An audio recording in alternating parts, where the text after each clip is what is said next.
बुझालू भौजी रहू से जिया लागल बुझालू भौजी जब देह तोहर भैया के पाजा गइल ऐसा जब देह तोहर भैया के पाजा गइल अरे त का भइल कुछ दर्द भइल कुछ मजा भइल बाकी नहीं हर के याद सब ताजा भइल कुछ दर्द भइल कुछ मजा भइल बाकी नहीं हर के याद सब ताजा भइल अरे का बुझला ताजा भइल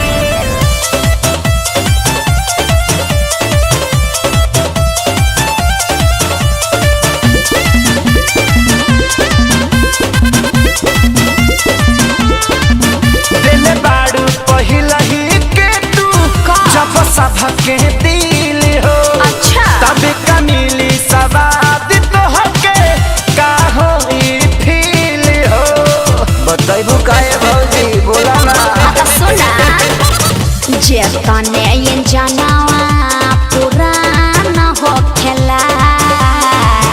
बात बुझाव तने तूफान हो खेला काका चेक बंद करके दरवाजा भइल अरे बोला ना कुछ दर्द भइल कुछ मजा भइल बाकी नहीं हर के याद सब ताजा भइल कुछ दर्द भइल कुछ मजा भइल बाकी नहीं हर के याद सब ताजा भइल ताजा भइल नहीं हर के याद सब ताजा भइल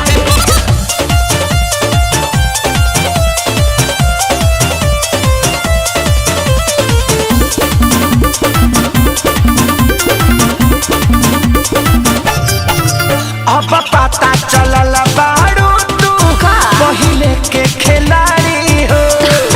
गाड़ी एक्सीडेंटल पवले सच कुंदन खेसारी हो पता चल गए भौजी जवान बोझ के बा बोझा बात तोहार मरजी